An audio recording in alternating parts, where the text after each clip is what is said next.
अस्सलाम वालेकुम नाजरीन, मैं हूं एहतशाम कियानी। आप देख रहे हैं मेरा यूट्यूब चैनल। नाजरीन, बड़ी खबर आपके साथ शेयर करेंगे कि इलेक्शन कमीशन बेबस दिखाई देना शुरू हो गया है और अपनी एक बड़ी गलती तस्लीम करते हुए अहम तरीन नोटिफिकेशन वापस ले लिया है। इस नोटिफिकेशन वापस लेने के आगे क्या असरात होंगे, किन किन हलकों पर ये असरात पड़ेंगे, PTI की जो जीती हुई नशिस्तें जिनका वो दावा करते हैं वो किस तरह से वापस आने का इम्कान पैदा हो गया है, ये तमाम तर आपसे शेयर करेंगे। इमरान खान ने आज अडयाला जेल में आम तरीन गुफ्तगू की है, उससे मुतालिक भी आपको आगाह करेंगे। हमारे साथ साकिब बशीर साहब मौजूद हैं, सीनियर सहाफ़ी हैं, कोर्ट रिपोर्टिंग बड़ी बेहतरीन अंदाज में करते हैं। साकिब बशीर साहब, आप बताएं कि इस्लामाबाद हाई कोर्ट से आज हल्का NA 128 का जो कामयाब उम्मीदवार का नोटिफिकेशन था वो वापस हो जाना, ये कितनी बड़ी डेवलपमेंट है, क्या कहते हैं आप? बहुत बड़ी डेवलपमेंट यानी साहब इस लिहाज से है कि ये फर्स्ट टाइम ऐसा हुआ है। जब से 8 फरवरी से ये मामला जो है वो आगे चले हैं। 8 फरवरी के बाद दादली के हवाले से बहुत सारे इल्ज़ाम आ रहे थे, कभी Lahore high court, Islamabad high court, election commission, तो ये एक ट्रक की बत्ती जो है वो चल रही थी। तो आज पहली दफ़ा ऐसे हुआ है कि एक कंक्रीट स्टेप लिया है। क्योंकि अगर ये समझा जाए कि इलेक्शन कमीशन ने इससे पहले स्टे ग्रांट किए हैं, वो भी कंक्रीट स्टेप थे, तो मेरा ख्याल में उनमें कंक्रीट थी ही नहीं, वो पता नहीं कौन से स्टेप थे जिनमें इलेक्शन कमीशन ने ये लिख दिया था कि अगर जो है वो कंसोलिडेशन नहीं हुई या अगर मगर करके वहाँ पे उन्होंने एक रास्ता दे दिया था कि अगर नोटिफिकेशन जारी होना भी है तो हो जाए 47, 49 का भी। तो अभी जो कंक्रीट स्टेप मैं इसलिए कह रहा हूँ कि इलेक्शन कमीशन ने बाकायदा तौर पर जो ओन चौधरी है, रात से आपने देखा परसों भी वो एक्टिव थे, रात को उन्होंने नोटिफिकेशन शेयर किया और बड़ी सुनाई उन लोगों को कि जो कह रहे हैं धांधली हुई है। फिर सलमान अकरम राजा इस हल्के में बहुत बड़ी तादाद में जीतने का दावा कर रहे हैं, उनके पास फॉर्म 45 मौजूद हैं, सलमान अकरम राजा एक बड़ा नाम भी है। तो उस सारे तनाजुर में इलेक्शन कमीशन ने आज ये कहा है कि हमने नोटिफिकेशन वापस ले लिया है। तो वापस लेने का एक तो ये है कि एक अब रास्ता निकल आया है कि नोटिफिकेशन वापस, वैसे तो कानून में ले सकते हैं लेकिन इसमें इलेक्शन कमीशन ने अपना इख्तियार इस्तेमाल कर लिया है। तो इट मीन कि अब इलेक्शन कमीशन बाकी हलकों में भी जहां के इस किस्म की चीज़ें मौजूद हैं, यहाँ पे स्टे था तो स्टे के बावजूद नोटिफिकेशन जारी हो गए और इस किस्म की सूरत हाल सामने आई, तो उसमें कहीं ना कहीं फिर यह है कि इलेक्शन कमीशन में दीगर जो वहाँ पे पड़ी हुई हैं पिटीशन या दरखास्तें हैं उनमें भी फैसले आ सकते हैं। अब सवाल एक ही है कि इलेक्शन कमीशन के सामने जब दरखास्तें आ गई तो उन दरखास्तों को निपटाया भी नहीं, उन पे स्टे भी ग्रांट किया हुआ है, लेकिन उधर से रिटर्निंग ऑफिसर उस पर कंसोलिडेशन कर देता है और इलेक्शन कमीशन नोटिफिकेशन भी जारी कर देता है। हाई कोर्ट के चीफ जस्टिस साहब ने भी ये बार बार ये जिक्र किया कि आप पहले दरखास्तों पर मेरिट पे फैसला करते और उसके बाद आप ये नोटिफिकेशन जारी करते। अब हाई कोर्ट में उनकी पहले तो ये रजामंदी थी कि हम नोटिफिकेशन तो साइड पे रहने देते हैं लेकिन इनकी दरखास्तें उन पर फैसला कर देते हैं। अब ये एक बड़ा अच्छा उनकी तरफ से ये मैसेज आया है, उन्होंने कहा कि हम नोटिफिकेशन जो है वो वापस ले रहे हैं। नोटिफिकेशन वापस लेने से इस्लामाबाद के 3 हल्के जो हैं उनके लिए भी रास्ता नहीं खुल गया और उसके अलावा इस्लामाबाद हाई कोर्ट का प्रेसिडेंट मौजूद होगा तो दीगर हाई कोर्ट्स में भी इस तरह की दरखास्तें जाती हैं, तो उन पे भी ऐसा ही फैसला होता नजर आता है आपको? जी बिल्कुल, फैसले यकीनी तौर पर आ सकते हैं कि क्योंकि सिमिलर नेचर के अगर इश्यूज़ आएँ, दरखास्तें आएँ, केसेस आएँ तो उसमें सिमिलर फैसले ही आने होते हैं। लेकिन इसमें कैन साहब एक और बात यह है कि इस्लामाबाद हाई कोर्ट क्या फ़ैसला देगी इस तरह का या नहीं देगी, क्योंकि ये जो एरर था वो इलेक्शन कमीशन ने खुद देखा, खुद उसमें विड्रॉ कर लिया।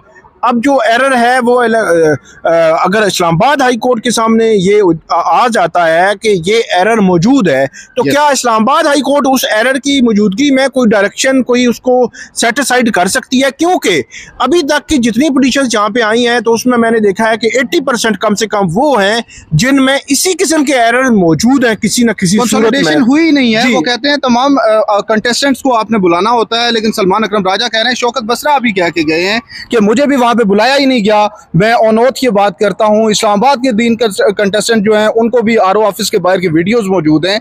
तो जब वो प्रोसेस जो कानूनी प्रोसेस है जिसमें कंसोलिडेशन में तमाम कंटेस्टेंट्स को आपने बिठाना होता है, जब वही नहीं हुआ तो फिर नोटिफिकेशन कैसे हो सकता था? बिल्कुल कैन साहब, बात वही है कि इस्लामाबाद हाई कोर्ट एक आईनी अदालत है, इनको ये सारे मामला देखने चाहिए कि जो मैंडेट अवाम ने जिन लोगों को दिया है, जिन लोगों को अपना नुमाइंदा मुंतखब किया है, अगर उनकी बजाय कोई जाली मैंडेट लेके अगर आगे आ जाए, वो पार्लियामान में बैठ जाए, तो वो कंप्रोमाइज्ड होगा। मतलब ऐसी सूरत हाल में वो पार्लियामान भी कमज़ोर होगी। तो इसलिए आईनी अदालतों का काम ही ये है कि जो राइट्स हैं लोगों के, उनको प्रोटेक्ट करना। इससे बड़ा कोई मफाद आमा की बात हो सकती है कि इस्लामाबाद के 3 हल्के या बाकी जो हल्कों की बात आ रही है, वहाँ पे अपने जो, अगर इस्लामाबाद हाई कोर्ट ये कहती है कि हम डायरेक्शन नहीं दे सकते, तो मेरा ये ख्याल है फिर तो सारी मशकिल हासिल होगी कि अब डायरेक्शन अगर नहीं देंगे, एक चीज़ पिन पॉइंट भी हो जाए, तो फिर होगा क्या? फिर तो कुछ भी नहीं होगा। फिर इलेक्शन कमीशन के विल एंड विश पे आ जाएगा। बिल्कुल, जैसे भी करते हैं।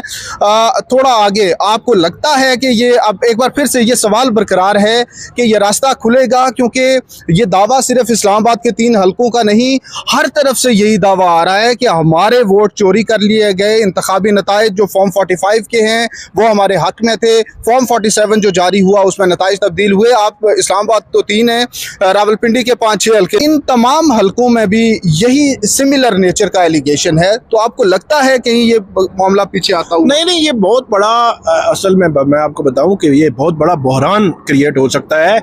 जो इस्तेकाम चाह रही है वफाकी हुकूमत में या हुकूमत में इस्तेकाम, सियासी इस्तेकाम की बात की जा रही है, जो ये हुआ है ये सियासी अदम इस्तेकाम लाएगा। आप पिंडी डिवीज़न पूरा, मतलब अटक, जेलम, चकवाल, तलागंग, रावलपिंडी, फिर इस्लामाबाद, फिर लाहौर, फिर जनूबी पंजाब, फिर कराची, फिर केपी के हवाले से कुछ, जो बलूचिस्तान के हवाले से JUI की उनके एतराज़ात हैं, खदशात हैं। तो ये सारी चीज़ें जो है वो, मेरा ये ख्याल है कि इनको फेयरली मतलब इनको देखा जाना चाहिए। जो अभी तक तो मुझे नहीं लगता कि कोई उस फेयर लेवल पे देखा जा रहा है, क्योंकि ये है अर्जेंसी के मैटर्स। आप RO को 4 दिन के बाद अगर नोटिस करेंगे तो RO 4 दिन में पता नहीं दरमियान में क्या क्या हो जाएगा। फिर अब एक और इशू भी है। पहले ये होता था कि जो बॉक्स है, उस बॉक्स में कितने वोट किसको पड़े हैं, ये सवाल ही नहीं है। सवाल ये है कि जो फॉर्म 45 गिनती करके दे दिए, उसमें जो लिखा हुआ है वो हमारा केस है।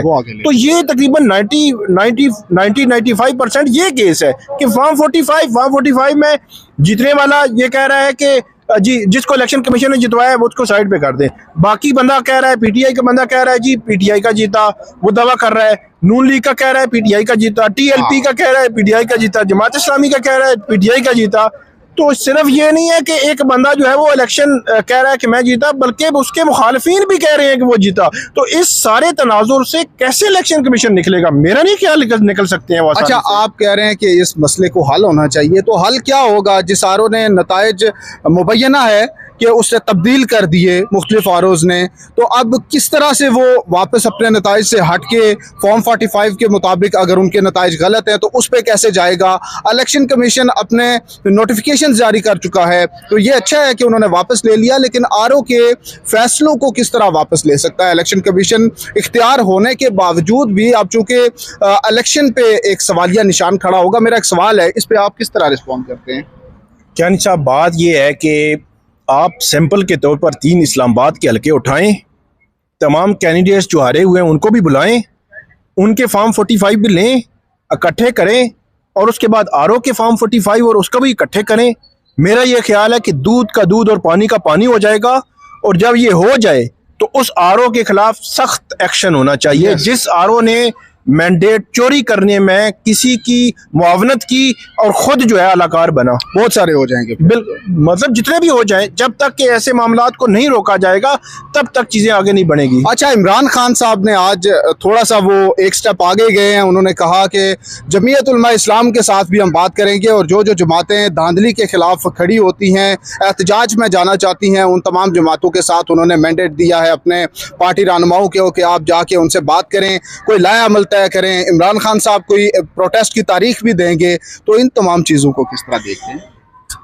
ये वैसे इमरान खान साहब ने परसों भी बात की थी, लेकिन JUIF क्योंकि उनके बहुत ज़्यादा आपस में बयानबाजी भी रही है, बहुत ज़्यादा इख्तलाफात भी रहे हैं, तो उनका JUIF के साथ बात करने की इजाज़त देना एक बहुत ही गैर मामूली स्टेप है।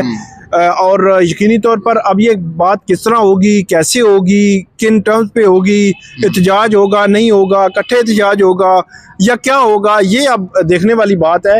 लेकिन इसके अलावा जितनी पॉलिटिकल पार्टीज़ हैं उनके हवाले से उन्होंने परसों इजाज़त दी थी पीपल्स पार्टी के हवाले से खबर आ रही है। अब खबर में कितनी सदाकत है अभी कुछ कहना कबल वक्त है, क्योंकि परसों शाह महमूद कुरैशी ने भी और इमरान खान ने भी बड़ा क्लियर अल्फाज में ये कहा था कि हम तीन पार्टीज़ के साथ बिल्कुल नहीं बैठेंगे, और खास पीपल्स पार्टी और नून लीग के हवाले से तो ये भी कहा था कि ये दोनों पार्टीज जो है ये तो यहाँ पे डॉलर ज़रूरत है और ये मनी लॉन्ड्रिंग करते हैं। ओके, लेकिन वो मौलाना साहब का जो स्टेटमेंट आया है गुज़िश्ता रोज़, उन्होंने कहा है कि पीटीआई के साथ हमारा उनके वजूद से इख्तलाफ नहीं है, उनके कुछ फैसलों से इख्तलाफ है या कुछ इस तरह का उन्होंने स्टेटमेंट, सॉफ्ट सा उनका मैसेज था, शायद उसने राग़िब कर लिया हो खान साहब को।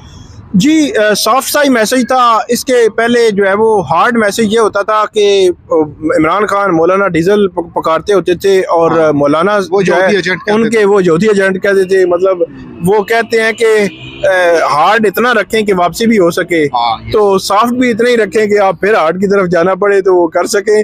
तो अब देखें, ये एक नई डेवलपमेंट है। बहरहाल रिसेंट पास्ट में बड़ा अरसा हो गया है इमरान खान जब से 2011 की बात करें, 2011 से लेकर अब तक जो है अगर बात करें तो कभी भी JUIF के साथ उनका इस किस्म का कोई बातचीत करने का मामला नहीं हुआ। फर्स्ट टाइम हो रहा है। अब देखते हैं कि इसका क्या जो है वो निकलता है इससे। सियासी रहनुमा असद कैसर जाके मिले हैं, कंक्लूड इस पे करते हैं कि खान साहब ने आज उनसे बातचीत की, डायलॉग हुआ, तो किस तरफ हालात जाते नज़र आ रहे हैं। कहीं अब वो उन्होंने आज प्राइम मिनिस्टर के कैंडिडेट का भी आज उन्होंने अनाउंस कर दिया है, तो पीटीआई कहीं हुकूमत बनाने की तरफ संजीदा भी नज़र आ रही है, क्योंकि अगर हुकूमत बनाएंगे तो कौन हुकूमत करेगा, ये एक बड़ा मतलब स्ट्रॉन्ग वो आर्ग्यूमेंट है कि उनके जितने पॉलिटिकल लोग थे वो तो अब पार्टी में नहीं है, बहुत कम ही रह गए हैं गिने चुने, तो किस तरह वो अगर गवर्नमेंट बनाने जाते हैं तो कौन गवर्नमेंट करेगा। मेरा नहीं ख्याल कि पीटीआई हुकूमत बनाने की कोशिश करेगी।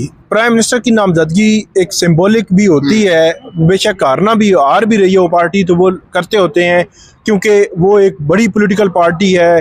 उनके जो अरकान हैं उनकी तादाद ज़्यादा है, नशिस्तें ज़्यादा हैं पार्लियामेंट में, तो इस वजह से एक सिंबॉलिक वहाँ पे एक बंदे का आना ज़रूरी है।